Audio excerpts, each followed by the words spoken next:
வணக்கம் கிரிக்கெட் ரசிகர்களே, welcome back to Tamil cricket trolls. SRH vs KKR தான் பார்க்க போறோம். ஒருத்தன் காட்டடி வாங்கிட்டு உட்காந்துருக்கான்.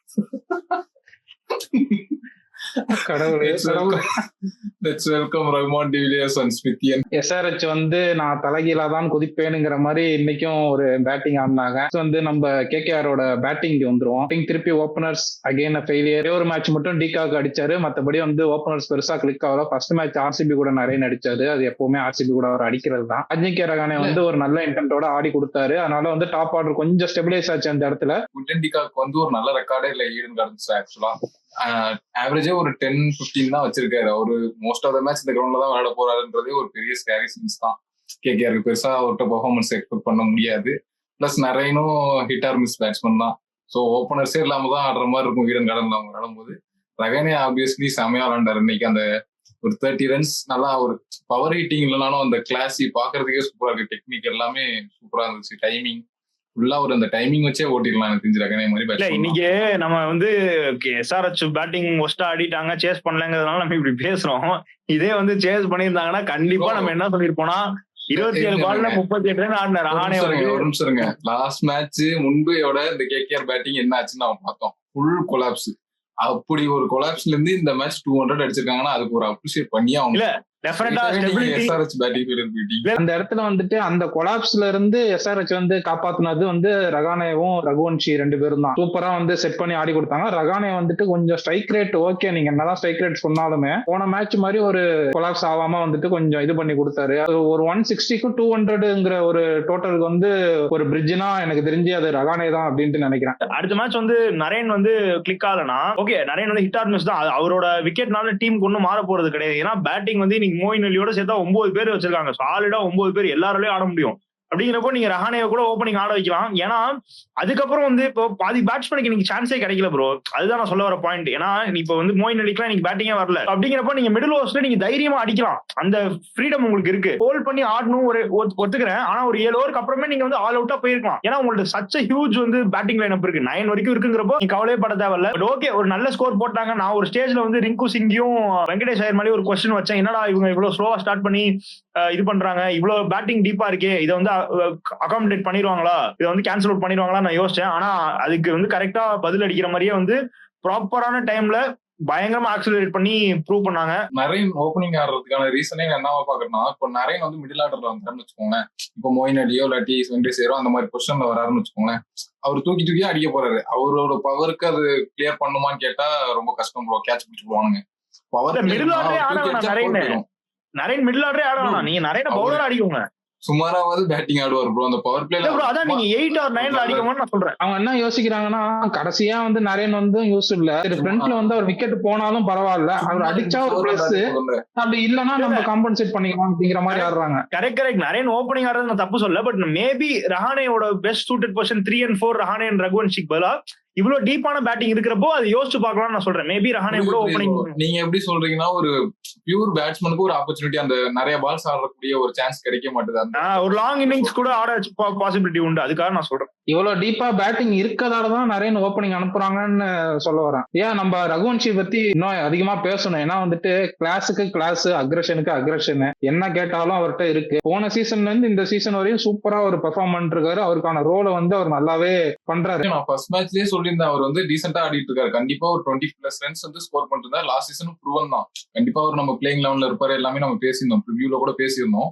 இந்த மேட்ச் இந்த சீசன் என்னன்னா கன்சிஸ்டன்டா அந்த இது மெயின்டைன் பண்றாரு. இப்போ மொத்த கேகேஆர் பேட்ஸ்மேன்ஸும் ஃபெயில் ஆனாலுமே இவர் கன்சிஸ்டன்டா ஒரு 2 ஸ்கோர் பண்றாரு. இப்போ மும்பை கூட ஒரு 26 ஒரு நல்ல இம்பாக்ட்ஃபுல்லாவே ஆடினாரு அவரு. சோ அவரு இந்த கேகேஆர் பேட்டிங் லைனப்ல ஒரு மிடில் ஆர்டர்ல ரிலேபிளான பேட்ஸ்மேனா யார் இருக்காருன்னு பார்த்தா ரகுவன்ஷி தான் இந்த சீசன்ல இருக்காரு. இல்ல நல்லா ப்ராமிசிங்கா இருக்காரு. பாக்குறப்பே கண்டிப்பா பேங்கபிள் பேட்ஸ்மேனுங்கிற ஒரு ஃபீல் கொடுக்குறாரு, which is a very good sign going ahead. ரொம்ப யங் ஏஜ் தான். So future is bright. அந்த ஆஸ்பெக்ட்ல பாக்குறப்போ great signs for KKR. Maybe நல்லா ரீடைன் பண்ணி ஒரு நல்ல ஃபியூச்சர் ப்ராஸ்பெக்டா கொண்டு வரதுக்கான பாசிபிலிட்டியும் இருக்கு. வெங்கய்யா ஐயர் 23 கோடின்னு பேசிக்கிட்டே இருந்தோம். நிறைய பேர் பேசினாங்க, என்னடா பர்ஃபார்மன்ஸே வரமாட்டேங்குதுன்னு. 23 கோடிக்கு ஒருத்தா அப்படின்னு கேட்டா நான் அங்க எனக்கு தெரியல. அவரோட டேல அவர் ஒரு மேட்ச் வின்னரா இருப்பாரு. டீமுக்காக அட்லீஸ்ட் ஒரு 2-3 மேட்சாவது சிங்கிள் ஹேண்டடா ஜெயிச்சு கொடுக்குற கெப்பாசிட்டி அவருக்கு இருக்கு. அதுவும் கமின்ஸ் எல்லாம் போட்டு ஒரு அடி அடிச்சாரு பாருங்க. ஆஸ்திரேலியா கேப்டன் அவருங்கிற மாதிரி வச்சு பொழந்துட்டாரு ப்ரோ ஸ்மித்தியன். இந்த சிங்கம்ல சொல்லுவான்ல, சீ சிரிக்கிற நீ அந்த டெம்ப்ளேட் போட்டு சிரிக்கிற நீ.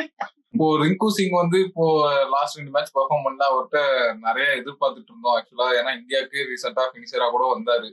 ஸோ அவர் நல்லா எக்ஸ்பெக்ட் பண்ணிட்டு இருந்தோம். நல்ல ஃபார்ம்ல தான் இருந்தாரு. இப்போ ஒரு லாஸ்ட் 2-3 மேட்சஸ் ஃபெயிலியர். இந்த மேட்ச் ஒரு நல்ல கம்பேக் கொடுத்துருக்காரு ஆக்சுவலா. குயிக் ஃபயர் இன்னிங்ஸ் நல்லா இருந்துச்சு பார்க்க. அவரு டைமிங் எல்லாமே பக்காவா இருந்துச்சு. எஸ்ஆர்ஹெச்சோட பவுலிங்க்கு வந்துருவோம். எஸ்ஆர்ஹெச்சோட பவுலிங்க்கு போறதுக்கு முன்னாடி வந்துட்டு அந்த ஹர்ஷல் பட்டேல் வந்து ஒரு கேட்ச் எடுத்தாரு. அது ஒரு டெரிஃபிக்கான கேட்ச் ஒத்துக்கிறேன். மத்தபடி ஃபீல்டிங்ல வந்துட்டு இன்னைக்கு கையில வெண்ணையை தடவிட்டு வந்தாங்களா எதை தடவிட்டு வந்தாங்கன்னு தெரியல. கைக்கு வருது, அது உட்காந்துடுறாங்க. பிடிக்கலாம் கரெக்டா அந்த பொசிஷன் வந்து கரெக்டா உட்காந்துடுறாங்க. அதையும் மீறி பால் எப்படி தாண்டி போகுதுன்னு எனக்கு தெரியல. Very poor fielding bro. சீரியஸா நிதிஷ்குமார் ரெட்டி வந்து ஒரு சச்ச அத்லெட்டிக் ஃபீல்டர். அந்த மாதிரி ஒரு பிளேயர்கிட்ட வந்து இது வந்து ஸ்டாண்டர்ட்ஸ் வந்து டெஃபினெட்லி நாட் அக்செப்டபிள் தான். Bit concerning to C. But still இன்னைக்கு கம்ப்ளீட்டாவே வந்து புவர். நிறைய பேர் வந்து இன்னைக்கு பவுண்டரிஸ்லாம் வந்து கிரவுண்ட் ஃபீல்டிங்கே கேச்சஸ் மட்டும் இல்ல, கிரவுண்ட் ஃபீல்டிங்குமே வந்து ரொம்ப பூரா இருந்துச்சு. எஸ்ஆர்ஹெச் பவுலிங் பத்தி பாத்துட்டு இருக்கும்போது இன்னைக்கு மெயினான ஹைலைட்ஸ் நம்ம என்ன பேசணும்னா, இந்த கமிண்டோ மெண்டிஸ் ஒரே ஓவர்ல லெஃப்ட் ஆர்ம் ஆர்த்தடாக்ஸும் போட்டாரு, ரைட் ஆர்ம் ஆஃப் ஸ்பின்னும் போட்டாரு. ஐபிஎல் ஹிஸ்டரியிலே தான் ஃபர்ஸ்ட் டைம் இந்த மாதிரி ஒரு நடந்திருக்குன்னு நினைக்கிறேன். மாத்தி மாத்தி போடுறது விஷயம் இல்ல, அவர் அதை போட்டு எஃபெக்டிவா இருந்திருக்கு பாருங்க. எஸ்ஆர்ஹெச்சுக்கு கரெக்டா ரகுவன்ஷி மாதிரி ஒரு பிளேயர் செட்டில்டு பேட்ஸ்மேனை விக்கெட் எடுத்து கொடுத்தாரு. ப்ரோ இந்த பிட்ச் வந்து நீங்க பாத்தீங்க அப்படின்னா பிட்ச் வந்து கொஞ்சம் ட்ரையரா இருக்கு. ஓகேவா, கண்டிப்பா ஸ்பின்னுக்கு வந்து நீங்க இங்க தாராளமான பர்ச்சேஸ் இருக்கு. நீங்க டெஃபினட்டா ஸ்பின்னர்ஸ் வச்சு போடலாம். ஸோ ஓகே, ஈடன் கார்டன்ஸ் பொட்டி கிரவுண்ட் சின்ன கிரவுண்ட் எல்லாமே okay. But still definite scope இருந்துச்சு பிட்ச் விச் இஸ் ட்ரை. ஓகேவா, அப்படிங்கிறப்போ நீங்க எப்படி உங்க டீம் பவுலிங் பிளான் பண்ணணும் அப்படின்னா, உங்களுக்கு இருக்கிற 2 ஸ்பின்னர் யாரு? ஒன்னு யூ ஹேவ் ஜீஷான் இருக்காரு, ஜீஷான் அன்சாரி. இன்னொன்னு வந்து கமிந்து மெண்டிஸ் இருக்காரு.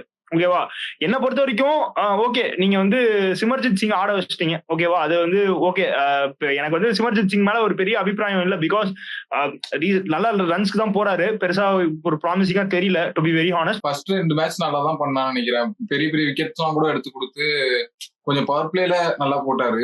ஒருத்தர் நல்லா பண்ணிருக்கான், உடனே ரைட் ஆஃப் பண்ணிட்டீங்க. ஒரு 2 மேட்ச் ஒழுங்கா பெர்ஃபார்ம் ரைட் ஆஃப் பண்ணல ப்ரோ. டீம்ல 4 பேசர் எதுக்கு ஆடணும்ங்கறத நம்மளோட क्वेश्चन மார்க். இப்போ ரைட் ஆஃப்ங்கறது செகண்டரி. உங்களோட மோட்டிவ் என்னன்னா ராகுல் சகர் உள்ள கொண்டு வரணும்ன்றீங்க. அதுக்கு நீங்க 8 ஓவர்ஸ் ஆஃப் ஸ்பின் இன்னைக்கு போட முடியுமா முடியாதா? அப்போ நீங்க யாருக்கு ஓவர் கொடுக்க? ஹர்ஷல் பட்டேல நீங்க ஸ்பெஷலிஸ்ட் டெத் பவுலரா வச்சிருக்கீங்க. ஓகேவா, முகமது ஷமியை இன்னைக்கு பெருசா சொல்ல முடியாது, நீட்டா போட்டாரு, ரொம்ப நல்லாவே போட்டாரு. அவர் தான் வந்து ஃபாஸ்ட் பவுலர்ஸ்ல இன்னைக்கு பிக்கா இருந்தார். ஓகேவா, பேட் கமின்ஸ் ஓகே, ஒரு மேட்ச் நல்லா பண்ணாரு, 2 மேட்ச் அடி வாங்கினாரு. இன்னைக்கு 3 ஓவர் வரைக்கும் டீசெண்டா போட்டாரு, கடைசி ஓவர் அடிச்சிட்டாங்க. சோ நீங்க அங்க எந்த பேஸ் பவுலருக்கு பதிலாக நீங்க வந்து ஸ்பின்னர்ஸ் தள்ளி இருக்கணும்னா, என்ன பொறுத்த வரைக்கும் சிமர்ஜித் சிங் நான் சொல்லுவேன். 8 over spin okay, 6 over spin at least போட்டுருக்கணும் ப்ரோ. ஜீஷான் அன்சாரி 3 ஓவர் தான் போட்டாரு. ஓகேவா, இல்ல ஒருத்தர் கமெண்ட்ல ஒரு எஸ்ஆர்ஹெச் ஃபேன் கிளப்ல இருந்து ஒருத்தர் வந்து மெசேஜ் பண்ணியிருந்தாரு. கமெண்ட்ல என்ன சொன்னாருன்னா, என்ன ஸ்மித்தியன் ப்ரோ முட்டாத்தனமா பேசிட்டு இருக்கீங்க, இங்க எங்க வந்து ஜீஷான் அன்சாரி ஓவர் போட முடியும், டெத் ஓவர்ஸ்ல போடுவார் அப்படின்னு கேக்குறாங்க. It's a captain's duty and team's duty, கோச்சோட டியூட்டி தான் வந்து எப்படி பிளான் பண்ணி அந்த 8 ஓவர்ஸ் நீங்க தள்ள போறீங்கிறது. மிடில் ஓவர்ஸ்ல நீங்க எப்போ ஸ்பின்னுக்கு ஓவர் கொடுக்கணும், லெஃப்ட் ஹேண்டர் ஸ்ட்ரைக்ல இருக்கிறப்போ அதை எப்படி ரொட்டேட் பண்ணுங்கிறது உங்களோட ஜாப். ஓகேவா, டெத் ஓவர்ஸ் வரைக்கும் அதை வச்சுட்டு டெத் ஓவர்ஸ்ல எப்படி ஸ்பின் போட முடியும்னு கேட்கறது that's not fair enough bro. Pat Cummins வந்து வேர்ல்ட் கப் வின்னிங் கேப்டனா இருக்கலாம், வேர்ல்ட் டெஸ்ட் சாம்பியன்ஷிப் வின்னிங் கேப்டனா இருக்கலாம். ஆனா அதுக்குன்னு வந்து அவரை கிரிட்டிசைஸ் பண்ணக்கூடாதுன்னு ஒரு ரூலும் கிடையாது. ஓகேவா, என்ன இன்னைக்கு நல்லா விளையாடலாம் நான் மனசுல பட்டதான் நம்ம சொல்ல போறோம். எனக்கு பார்த்த வரைக்கும் இன்னைக்கு captaincy was poor bro. Spinners வந்து எந்த டீம் ரிலக்டண்டா யூஸ் பண்ண பயப்படுறாங்களோ அந்த டீம் சக்சீட் பண்ணி நான் பார்த்ததுல, எஸ்பெஷலி இந்த ஸ்டேஜ் லைக் ஐபிஎல், கண்டிப்பா அட்லீஸ்ட் ஒரு 20 ரன்ஸ் இன்னைக்கு ஸ்பின் போட்டிருந்தா கண்ட்ரோல் ஆயிருக்கும்ங்கிறது என்னோட பிலீஃப். விக்கெட் டேக்கிங் ஆப்ஷனும் இருந்திருக்கும், அதை மிஸ் பண்ணிட்டாங்கிறது என்னோட ஃபர்ம் பிலீஃப். மொத்துனாங்க இன்னைக்கு. ஹர்ஷல் பட்டேல போட்டு பொலன்னு பொழந்தாங்க. அவரா பிரிட்ஜுக்கே அடிச்சிட்டாங்க அக்ஷர் பட்டேல் எல்லாம். மொத்துன்னு மொத்திட்டாங்க ப்ரோ. நான் கூட சரி ஃபர்ஸ்ட் 2 பால் அடிச்சிட்டாங்க, அதுக்கப்புறம் கம்பேக் கொடுப்பாரு, நல்லா போட்டாரு ப்ரோ. ஆனா ஒத்துக்கிறேன், 3rd பால் 4th பால்லாம் நல்லா போட்டாரு, கம்பேக் கொடுத்தாரு, யாருக்கெல்லாம் ட்ரை பண்ணாரு. ஆனா எல்லாத்தையும் அடிச்சுட்டாங்க, பேட்ல போட்டாலே பறந்துருச்சு. நீங்க எஸ்ஆர்எச் வந்து கொல்கட்டானாலே அவ்வளவுதான், அப்படியே உட்காந்துருவாங்க போல. சம்போ சிவசம்போன்னு ஒண்ணுமே அடிக்க மாட்டாங்க. கடைசி 5 மேட்ச் 5 முட்டை ப்ரோ. மத்த டீம்லாம் எஸ்ஆர்எச், கொல்கத்தா கிட்ட மட்டும் ஹெச்ஆர்எஸ் ஆடுறாங்க. 5-0 லாஸ்ட் 5 மேட்சஸ். 3 மூவேந்தர்கள். எஸ்ஆர்எச் 300 என்னென்னமோ பேசுனாங்க ஐபிஎல் ஆரம்பிக்கிறதுக்கு முன்னாடி. எல்லாருமே அப்பவே சொன்னா சிங்கிள் டைமென்ஷனா இருக்கு அவங்க அட்டாக், எல்லா பாலுமே அடிக்க போறாங்க. அது வந்துட்டு போன சீசன் சரி ஒரு சீசன் கிளிக் ஆயிருச்சு, இந்த சீசன் வந்து ஃபிகர் அவுட் பண்ணுவாங்க அப்படின்ட்டு எனக்கு தோணிட்டே இருந்துச்சு. அதே மாதிரி வந்து கண்டினியூஸா ஃபிகர் அவுட் பண்றாங்க. டிராவிஸ் ஹெட் இன்னைக்கு failure, Abhishek Sharma another failure. Ishan Kishan first match பயங்கரமா அடிச்சாரு. அதுக்கப்புறம் வந்து 2 மேட்ச் வந்துட்டு மூணாவது மேட்சா 3 மேட்ச் ஃபெயிலியர். நிதிஷ்குமார் ரெட்டி அவரையும் நம்ம டாப் ஆர்டர் தான் கன்சிடர் பண்ணணும். ஏன்னா அவர் டாப் ஆர்டர் தான் விளையாண்டாரு. அவருமே வந்துட்டு கொஞ்சம் டீசென்ட்டா ஆடுற மாதிரி இருந்துச்சு நின்று. ஆனா ஒரு நத்திங் ஷாட் போகாது. அது ஒரு 4க்கு போனாரா 6க்கு போனாரா ஒண்ணுமே புரியல. ஒரு நத்திங் ஷாட், ஃபுல் ஃபிளெஜ்டா கூட போல அந்த ஷாட். அது என்ன ஷாட்னே எனக்கு தெரியல. போன வருஷம் நிதிஷ் ரெட்டிட்ட வந்து அந்த ரெஸ்பான்சிபிலிட்டி இருந்துச்சு ப்ரோ. இந்த வருஷம் கொஞ்சம் அது இல்லையோங்கிறது நான் அப்படிதான் பாக்குறேன். ஏன்னா ஒரு டீம் பிளேயர் வந்து அந்த ஹங்கர் இருக்குல்ல, அப்போ வந்து போன வருஷம் வந்து இன்னும் அதிகமா இருந்துச்சு. இந்த வருஷமும் ஹீஸ் நைஸ் குவாலிட்டி பிளேயர் தான், அதெல்லாம் இல்லைன்னு சொல்லப்பட்டேன்னா போன வருஷம் வந்து இன்னுமே வந்து ஓவர் இன்வால்வ் அண்ட் கமிட்டடா ரொம்ப ரெஸ்பான்சிபிளா எப்படியாச்சும் ஆடணுங்கிற அந்த வெறி இருந்துச்சு. இந்த தடவை கொஞ்சம் அந்த தலைக்கேறி கொஞ்சம் ரெஸ்பான்சிபிளா ஆடாம இருக்காரோங்கிற ஒரு சின்ன வருத்தம் தான். அப்படி இல்ல ப்ரோ. இப்போ நம்ம எடுத்து பார்த்தாலே அவர் பேட்டிங் அப்ரோச்சே தெரியுது ப்ரோ. கம்ப்ளீட்டா டிஃபரன்ஸ் தெரியுது. லாஸ்ட் சீசன் வந்து இவ்வளவு அக்ரெசிவாலாம் போல ப்ரோ. வருவாரு, கொஞ்சம் செட்டில்டா தான் ஆடுவாரு, போதான் அட்டாக் பண்ணுவாரு. இந்த சீசன் நீங்க எடுத்து பாருங்க, ஃபர்ஸ்ட் பால் அப்படிதான் ஆடணும். போன வருஷம் மாதிரி தான் ஆடணுங்கிறது தான் என்னோட கருத்து. அதான் ப்ரோ, நான் என்னோட ஒப்பீனியனும் அதான். இப்போ T20னா இப்போ ஃபுல்லாவே மாறிட்டு வருது ப்ரோ. T20னா எல்லாரும் வருவேன், அட்டாக் பண்ணுவோம், போவேன், இதே மாதிரிதான் இருக்காங்க. டாப் 3 ஒரு SRHக்கு இந்த மாதிரி ஒரு பிளான் இருந்ததுன்னா ஆக்சுவலா சூப்பரா இருக்கும் ப்ரோ. டாப் 3 ஃபெயில் ஆயிடுச்சா, பின்னாடி வரவங்க எல்லாரும் கொஞ்சம் கன்சல்டேட் பண்ணி ஆடி ஒரு டீசன்ட் ஸ்கோர் கொண்டு போகணும். டாப் 3 ஃபெயில் ஆனாலும் அடிச்சாலும் சரி, நாங்களும் இதே தான் ஆடுவோம்னா அது எப்படி சக்சஸ் ஆகும்னு எனக்கு தெரியல ப்ரோ இந்த பேட்டிங் லைன் அப். ஆனா இன்னைக்கு ஒரு மெயின் டேக்அவே கமிந்து மெண்டிஸ் தான். ஏன் அப்படின்னா அவர் இன்னைக்கு என்னதான் சுத்தினாலுமே வந்து கமிந்து மெண்டிஸை நல்லா யூட்டிலைஸ் பண்ணக்கூடிய பாசிபிலிட்டி இருக்கு ஃபியூச்சர்ல. ஏன்னா இந்த கடப்பாறைக்கு நடுவுல கமிந்து மெண்டிஸ் மாதிரி ஒரு பிளேயரை நல்ல ஃப்ளோட்டரா யூஸ் பண்ணலாம். நல்லா வந்து டீசெண்டா போய் நின்று அந்த ரோல் கொடுத்து அவர் ஒரு எண்ட் ஹோல்ட் பண்ணி ஆட வைக்கலாம். ஏன்னா அவருக்கு நல்ல அந்த எபிலிட்டி இருக்கு ப்ரோ. பிக்கப் ஷாட்ஸ் எல்லாம் பாத்தீங்களா, இன்னைக்கு சூப்பரா ஆடினாரு. அவர் ஒரு சிச்சுவேஷன்ல மாட்டிக்கிட்டாரு ப்ரோ. ஆனா அடிக்கணுமா இல்ல வந்து நிறுத்தி ஆடணுமாங்கிற ஒரு டைலமால மாட்டிக்கிட்டாரு. ஆனா அவருக்கு அவரோட ஸ்ட்ரென்த்துக்கு போட்ட பால் இன்டு த பாடி ஒரு பால் போட்டார் ரசல், தூக்கி கெடாசிட்டாரு எங்கேயோ. பார்க்கும் போதே ஒரு பேட்ஸ்மேனோட குவாலிட்டி நல்லாவே தெரியுது. ஏன் ஆனா அந்த ஃபர்ஸ்ட் 3 விக்கெட் விட்டதுலுமே அவங்க நிதிஷ்குமார் ரெட்டியுமே சரி, கமிந்து மெண்டிஸ் சரி, இப்ப நம்ம என்ன பண்ணணும், இப்ப நம்ம எதுக்கு கிரவுண்டுக்கு வந்தோம், சரி எத்தனை மணிக்கு வீட்டுக்கு போவோம், அடிக்கலாமா வேணாமா, அடிச்சா கமெண்ட்ஸ் திட்டுவாரா இல்ல அடிக்கலனா திட்டுவாராங்கிற ஒரு மைண்ட் செட்லயே வந்து மாட்டிக்கிட்டாங்க பொதுவா. பேட்டிங் அதான் இன்னைக்கு SRHக்கு இன்னொரு ஃபெயிலியர். அவங்க வந்து அவங்களோட ஹோம் கிரவுண்ட்ல தான் நல்லா பெர்ஃபார்ம் பண்ணுவாங்க போல, மத்த கிரவுண்ட் எல்லாம் இப்படிதான் போட்டு விட்டுருவாங்க போல. இல்ல தோனி வந்து 2 6 அடிச்சு சந்தோஷப்பட்ட மாதிரி எனக்கு வந்து இன்னைக்கு கிளாஸ் அடிச்ச 2 6 பார்த்துட்டு சம்போ சிவசம்போன்னு மேட்ச் முடிச்சுக்கலான் இருக்கேன். ஏன்னா எனக்கு கிளாஸ் பாக்க எனக்கு ரொம்ப பிடிக்கும் ப்ரோ. யாருக்கு தான் பிடிக்காது, இன்டிமிடேட்டிங் பேட்ஸ்மேன். கிளாஸ் இருந்த வரைக்குமே தோத்துருவாங்கன்னு தெரியும், இருந்தாலுமே வந்து பார்க்க ஒரு ஹாப்பினஸ் தான், ஒரு சின்ன ரே ஆஃப் ஹோப் தான். வேல் ப்ரோ என்ன சொன்னாருன்னா, அனிகேட் வர்மா வந்து கொஞ்சம் ஃப்ரெண்ட்ல ஆடணும்னு சொன்னாரு. நம்ம இதுல பேசிட்டு இருந்தப்போ அதை பத்தி நம்ம பேசிடுவோம் கண்டிப்பா. அதாவது ப்ரோ என்னோட கருத்து நான் சொல்லிடுறேன், அதுக்கப்புறம் நீங்க சொல்லுங்க. ஒரு டீமுக்கு வந்து சர்டன் பிளேயர்ஸ்க்கு சர்டன் ரோல் இருக்கும், டெசிக்னேட்டட் ரோல். ஓகேவா? இப்போ ஓப்பனர்ஸ்னா ஓப்பனர்ஸ், மிடில் ஆர்டர்னா மிடில் ஆர்டர், ஃப்ளோட்டர்ஸ்னா ஃப்ளோட்டர்ஸ், ஃபினிஷர்ஸ்னா ஃபினிஷர்ஸ் ரோல் இருக்கும். இப்போ ஆண்ட்ரே ரசல் மாதிரி ஒரு பவர் ஹிட்டர் வந்து நம்ம அந்த அளவுக்கு ஆடுறாரு, அதுக்குன்னு போய் ஒரு டாப் ஆர்டர் இருக்குன்னு நம்ம சொல்ல முடியாது. அதே மாதிரி அனிகேட் வர்மாவோட ரோல் வந்து இந்த டீம்ல வந்து லோயர் ஆர்டர்ல கான்ட்ரிபியூஷன் வந்து பயங்கரமா பண்ணிருக்காரு. இவரை நீங்க டாப் ஆர்டர் இறக்குனீங்கன்னா டாப் ஆர்டர் ஸ்ட்ராங் ஆகுமே தவிர லோயர் ஆர்டர்ல அந்த ரோலை யார் பண்ணுவா? அது வந்து மிகப்பெரிய கொஸ்டின் மார்க். நான் டாப் ஆர்டர்லயே ஆட சொல்லல, நீங்க அதை அண்டர்ஸ்டாண்ட் பண்ணிக்கணும். இப்போ 3 விக்கெட் 4 விக்கெட் நிதிஷ்குமார் ரெட்டி வரையும் நம்ம பேட்டிங் லைன் மாத்த போறது கிடையாது. அப்ப எங்க ஆடி 4 வரையும் நான் வந்து கமிண்டோ மெண்டிஸ் வரதுக்கு முன்னாடி இவர் வந்திருக்கணும்னு சொல்ல வரேன். ஏன்னா லாஸ்ட் மேட்ச் ஒரு டீசெண்டா ஸ்கோர் பண்ணார் ப்ரோ. இன்னைக்கு அதுவும் இயர்லியரா இவ்வளவு விக்கெட் விட்டீங்க, 200+ சேஸ் பண்ணணும். சோ ஒரு இம்பாக்ட்ஃபுல்லான ஒரு பேட்ஸ்மேன் வேணும், அதுவும் கான்பிடென்டா இருக்க ஒரு பேட்ஸ்மேன் வேணும். லாஸ்ட் மேட்ச் தான் அப்படி ஸ்கோர் பண்ணிருக்காரு. அவர் நீங்க மேலே இறக்கி ஒரு ட்ரை, ஒரு கேம்பிள் தான் ப்ரோ எடுக்கணும். இப்போ அவர் வந்த பொசிஷனுக்கு, இன்னைக்கு அவர் வந்த பொசிஷனுக்கு பின்னாடி பேட்ஸ்மேனே இல்ல, அவர் தான் கடைசி பேட்ஸ்மேனா உள்ள வராரு. அதுக்கப்புறம் கமிங்ஸ் தான் வரணும்.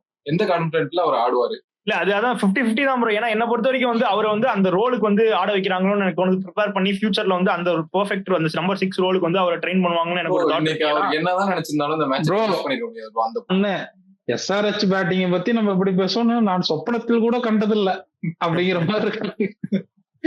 ஐயோ, பெஸ்ட் பேட்டிங் சொல்லி அவங்க நம்ம எப்படி எம்ஐ வந்து கடப்பாரன்னு சொல்லி ஒரு சீசன் முடிச்சு விட்டாங்களோ, அதே மாதிரி இந்த சீசன் SRH முடிச்சு விட போறாங்களோன்னு தோணுது. மக்களே, ஆனா நான் இப்பயும் சொல்றேன், இந்த பேட்டிங் வந்து கண்டிப்பா கிளிக் ஆகும். இந்த பேட்டிங் கண்டிப்பா கிளிக் ஆகும். கண்டிப்பா வந்து அடுத்த மேட்ச் வந்து தோத்தா கூட இந்த சீசன் வந்து கண்டிப்பா கம்பேக் இருக்கு.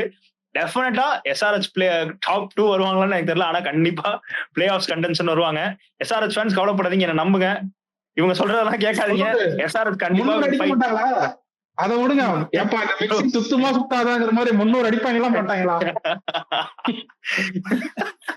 வைபவ் அரோராலாம் ஃப்ரண்ட் வந்துட்டு நல்லா தைரியமா போட்டாரு, மேல போட்டாரு. நீ அடிச்சாலும் பரவாயில்ல, எனக்கு அந்த விக்கெட் வேணும், அவன் விக்கெட் எடுத்துட்டா நாங்க டைரக்டா கேம் உள்ள வந்துருவோங்கிற ஒரு மைண்ட் செட்லயே போட்டாரு. ஹர்ஷித் ராணாவா இருக்கட்டும், வருண் சக்கரவர்த்தி, ஆண்ட்ரே ரசல் கூட நல்லா போட்டாரு இன்னைக்கு. சுனில் நரேன் எல்லாருமே இன்னைக்கு விக்கெட் எடுத்திருக்காங்க. நம்ம சொன்ன மாதிரி தான் ரசலுக்கு அந்த விக்கெட் டேக்கிங் ஒரு லக் இருக்கு. கேகேஆர் பவுலிங் பொறுத்தவரையும் ஹர்ஷித் ராணா பத்தி பேசி ஆகணும். ஒரு ரீசெண்டா நல்ல ஃபார்ம்ல இருக்காரு, நல்லாவே பெர்ஃபார்ம் பண்ணிட்டு வர்றாரு. இந்தியாவுக்கும் பார்த்திருக்கோம், அந்த இங்கிலாந்து மேட்ச் ஒரு சீரீஸ் நடந்தது, அதுல கூட டெப்த் ஓவர்ஸ்ல எப்படிலாம் போடுவாரு. நமக்கு well settle batsman pen Duckett எல்லாம் இருந்தப்போ கூட இந்த ஸ்லோவர் ரன் அதெல்லாம் வந்து கெஸ்ஸே பண்ண முடியல. இன்னைக்குமே அதே மாதிரி தான் போட்டாரு. ஆக்சுவலா ஸ்லோவர் ரன் வந்து அவங்க ஃபுல்லா டிசீவ் ஆயிட்டாங்க பேட்ஸ்மேன். அவர் ஒரு நல்ல 140 சடனா 113 110 அந்த மாதிரி போட்டு பேட்ஸ்மேனை கம்ப்ளீட்டா டிசீவ் பண்ணிடுறாரு. ஹர்ஷித் ராணாவை பொறுத்த வரைக்கும் ப்ரோ, அவர்கிட்ட பிடிச்ச எனக்கு ரொம்ப பிடிச்ச விஷயம் அவர்கிட்ட என்னன்னா, அவரோட அந்த கேரக்டர், கிரிட் அண்ட் மென்டாலிட்டி தான். அவர் வந்து ரொம்ப ஸ்ட்ராங்கா என்ன பண்ணாலும் பண்ணிக்கோ, நான் இதான் அப்படிங்கிற அந்த தக்கு இருக்கு அவர்கிட்ட. ரொம்ப அந்த ஃபியர்ஸ் காம்படிட்டர்னு சொல்லுவாங்க. விண்டேஜ்ல வந்து நம்ம ஆஸ்திரேலியன்ஸ்ட, இங்கிலாந்து பீப்புள்கிட்ட கூட நம்ம பார்த்திருக்கோம். அந்த மாதிரி வந்து ரொம்ப அக்ரெசிவா, நீ பெரியவனா, நான் பவுன்சர் போட்டு காட்டுறேன்டா அப்படிங்கிற அந்த ஃபயர் அண்ட் அந்த இன்பில்ட்டாவே இருக்கு அவருக்கு அந்த very, which is a very good sign going forward for him. Hardik Pandya அது மாதிரி விளையாடுவாரு, அதே மாதிரியே இருக்கு எனக்கு பார்க்கும் போது அவர் பவுலிங்ல. மெயினா இவரோட அந்த எஃபோர்ட் பால் ப்ரோ, அந்த பிட்ச்ல நல்லா அடிச்சு போடுறாரு பாருங்க. எக்ஸ்ட்ரா பவுன்ஸ் செமையா கிடைக்குது. அது ஆக்சுவலா பேட்ஸ்மேனால அந்த பவுன்ஸ் ப்ரிடிக்டே பண்ண முடியல ப்ரோ. அதை அவங்க எப்படி ப்ரிடிக்ட் பண்ணாலும் அதோட எக்ஸ்ட்ரா பவுன்ஸ் கிடைக்குது இவருக்கு. இன்னொரு விஷயம் என்னன்னா, கமின்ஸ் மண்டே உடைக்கிறதுக்காக 2 ஓவர் போட்டாரு, 2 பால் போட்டாரு. அதுக்கப்புறம் வந்து மறுபடியும் நான் என்ன நினைச்சேன்னா, ஒரு ஃபாஸ்ட் பவுலர்ஸ்க்கு மறுபடியும் டெம்ட் ஆகி பவுன்சர் தான் போட்டிருப்பாங்க. ஆனா அவரு அங்கதான் வந்து ஹர்ஷித் ராணா டிஃபர் ஆறாரு. கண்டிப்பா இந்த பால் அவன் பவுன்சர் எக்ஸ்பெக்ட் பண்ணுவான்னு சொல்லிட்டு சூப்பரா ஒரு ஸ்லோயர் ஒன்று தூக்கி போட்டு ரிசீவ் பண்ணாரு. எட்ஜ் ஆகி தேர்ட் மேன்ல சிங்கிள் போகும். So that shows what Harshit Rana is capable of. நம்ம வந்து அடுத்த செஷனுக்கு வந்துருவோம். நம்மளோட moments of the match. First வந்துட்டு இருங்கு பாய் மொமெண்ட் ஆஃப் த மேட்ச். இது வந்து யாருக்கு கொடுக்கணும் அப்படின்ட்டுனா, கேகேஆரோட மிடில் ஆர்டர். போன மேட்ச் வந்து கேகேஆரோட டோட்டல் பேட்டிங்கே வந்து ஃபுல்லா கொலாப்ஸ் ஆயிடுச்சு. டாப்ல விக்கெட் விட்டோன்னா அப்படியே வரிசையா விக்கெட் விட்டு ஒரு 117 தானே, 117க்கே ஆல் அவுட் ஆயிட்டாங்க. ஆனா இந்த மேட்ச் வந்து என்னதான் டாப்ல வந்து 2 விக்கெட் டக்குன்னு போனாலும் அதுக்கப்புறம் அதை கன்சால்டேட் பண்ணி அதை செட் பண்ணாங்க. பேஸ் நம்ம இப்படிதான் ஆட போறோம், இப்படி செட் பண்ணா ஒரு 200 டோட்டல் போஸ்ட் பண்ணலாம், அதுக்கப்புறம் நம்ம பவுலிங்ல பாத்துக்கலாங்கிற மாதிரி செட் பண்ணாங்க. ஸோ வந்து இருங்க பாய் மொமெண்ட் ஆஃப் த மேட்ச் வந்து நான் கேகேஆரோட மிடில் ஆர்டர் கொடுக்குறேன். அடுத்து முடிச்சு விட்டீங்க போங்க மொமெண்ட் ஆஃப் த மேட்ச். முடிச்சு விட்டீங்க போங்க. நான் வந்து எஸ்ஆர்எச்சோட மொத்த பேட்டிங்கே கொடுத்துட்றேன் அவங்க இன்டென்ட்டுக்கும். பிளஸ் ஸ்பெஷல் மென்ஷன் பேட் கமின்ஸோட கேப்டன்சிக்கும் நான் கொடுத்துட்றேன். மொத்த அதுவும் இல்லாம எஸ்ஆர்எச்சோட ஃபீல்டிங்கும் நான் கொடுத்துட்றேன். 3 பேர் நம்ம கொடுத்துடலாம். முடிச்சு விட்டீங்க போங்க. மொத்த டீமே வந்து அவங்களே குழி தோண்டி போச்சுக்கிட்டாங்க. எல்லா ஆஸ்பெக்ட்ஸ்லயுமே வந்து நாங்க டாமினேட், ஐ மீன் கண்டிப்பா இன்னைக்கு வந்து they will opponents will out performers அப்படிங்கிற மாதிரியே வேணும்னே எல்லாத்தையும் விட்ட மாதிரி எல்லாத்தையும் கோட்டை விட்டாங்க. அடுத்து வந்துட்டு நான் வீழ்வேன் என்று நினைத்தாயோ மொமெண்ட் ஆஃப் த மேட்ச். நான் வீழ்வேன் என்று நினைத்தாயோ வந்து வெங்கடேஷ் ஐயருக்கு தான் கொடுக்குறேன். ஆக்சுவலா இந்த மேட்ச் அவர் நல்லாவே பெர்ஃபார்ம் பண்ணாரு. ஒரு நல்ல ஒரு ஸ்ட்ரைக் ரேட்ல 60+ ஸ்கோர் பண்ணாரு. அது மட்டும் இல்லாம பிரைஸ் டாக் நிறைய பேர் பேசிட்டு இருந்தோம். நம்மளே கூட பேசணும், லாஸ்ட் ப்ரிவியூல கூட பேசணும். ஸோ இந்த மேட்ச் அவர் நல்லாவே பெர்ஃபார்ம் பண்ணி எல்லாரோட மவுத்தையும் ஸ்டார்ட் பண்ணிட்டாரு. சரி, ஓகே, நம்ம ப்ரெடிக்ஷனுக்கு வந்துருவோம். ஐயோ நீ எந்த டீம் ஜெயிக்கும் ப்ரிடிக்ட் பண்ண சொன்னா எந்த டீம் தோக்கும் ப்ரிடிக்ட் பண்றியா? ஐயோ கடவுளே, இப்படிதாங்க சாம்பியன்ஸ் டிராஃபில போட்டு என்ன திட்டினாங்க. நான் தான் திட்டினேன். ஐசிஐசி டோர்னமெண்ட்ஸ்க்கு ஒரு ஸ்மித்தியன்னா ஐபிஎலுக்கு ஒரு ரஹ்மான். பர்ஃபெக்ட்லி பேலன்ஸ்ட் அப்படின்றானுங்க கமெண்ட்ஸ். ஆமா, வந்துட்டு வேல் பிரஜன் மட்டும் +1 10 பாயிண்ட்ஸ். அதே 6 3 பேர்ல நான் தான் லீடிங். 4 பாயிண்ட் லீட்ல இருக்கான் என்னை விட. நான் அதே 6 பாயிண்ட். ஸ்மித்தியன் 9 பாயிண்ட்ஸ். நம்ம தான் லீஸ்ட் ஸ்கோர்ல இருக்கோம். நேயர்கள் விருப்பம், ரகுமான் டிவிடிஎஸ் வந்து லக்னோ ப்ரிடிக்ட் பண்ண சொல்றாங்க எம்ஐ ஃபேன்ஸ்லாம். அதெல்லாம் இல்ல, நான் வந்துட்டு இன்னைக்கு மேட்ச் கிளாஸ் அண்ட் விக்கெட் விட்டோன்னே நான் ப்ரெடிக்ஷன் போஸ்ட் போட்டுட்டேன். அடுத்தது அந்த மீசகாருங்கிற மாதிரி ப்ரெடிக்ஷன் போஸ்ட் போட்டுட்டேன். நாளைக்கு வந்து எம்ஐ ஜெயிக்கிறாங்க, என்னோட லூசிங் ஸ்ட்ரீக் வந்து உடைப்பாங்க நம்புறேன். எம்ஐ நாளைக்கு ஜெயிக்கும். ஓகே, நான் வந்து நாளைக்கு டக்குனு யோசிக்கல நான் வந்து நாளைக்கு லக்னோ ப்ரிடிக்ட் பண்றேன். ஏன்னா ஹோம் டீம், அதுவும் இல்லாம நான் வந்து அங்க அந்த சைடு லக்னோ சைடு நான் நிக்கோலஸ் புரான்ட்டு பெருசா எதிர்பார்க்கிறேன். மும்பைனா அவர் எப்பயுமே ஒரு பீஸ்ட் மோட்ல இருப்பாரு. ஸோ நாளைக்கு நான் நிக்கோலஸ் புரான்ட்டு இருந்து கொஞ்சம் எக்ஸ்பெக்ட் பண்றேன். பேட்டிங் நல்லா இருக்கு பியூர்லி. ஸோ நான் ஒரு நல்ல டோட்டல் போட்டுருவாங்க. நல்ல டோட்டல் போட்டதுனால எம்ஐ கொஞ்சம் ப்ரெஷர்ல விக்கெட் விடுவோம், சேஸ் பண்ண மாட்டாங்க நான் ப்ரிடிக்ட் பண்றேன். நாளைக்கு 100% மும்பை வின் எனக்கு தோணுது ப்ரோ. ஏன்னா ஆல் பேசஸ் கவர்ட். மும்பை பண்றாடே நீ இதை மட்டும் கண்டிப்பா நாளைக்கு மும்பை தான். பல்டன்ஸ் கவலையப்படாதீங்க, இந்த ஜிங்ஸ் லக் இதெல்லாம் விட்டுருங்க, உங்க டீமை நம்புங்க, கண்டிப்பா நாளைக்கு ஜெயிப்பாங்க. ஆனா எனக்கு மிச்சல் மார்ஷ் மேல நாளைக்கு ஒரு பயம் இருக்கு ப்ரோ. கண்டிப்பா தீபக் சஹர் போல்ட்டுக்கு அகைன்ஸ்டா நாளைக்கு நல்லாவே படும்னு அவருக்கு தோணுது. பட் ஸ்டில் மும்பையை பேக் பண்றேன், taking no diplomatic answer. Definitely நாளைக்கு மும்பை ஜெயிப்பாங்க. Mitchell Marsh to score well tomorrow. உங்களோட ப்ரெடிக்ஷன்ஸும் இன்னைக்கு எப்படி போச்சு, நக்கிட்டு போச்சா இல்ல நீங்க அந்த ப்ரெடிக்ஷன்ல ஜெயிச்சிட்டீங்களான்ட்டு கமெண்ட்ஸ்ல போடுங்க. We will keep this going. நாளைக்கு மும்பை vs லக்னோ மேட்சோட ரிவ்யூல சந்திப்போம். Until then, bye from Raghuman de Villiers, Nithyan and Well present. Bye.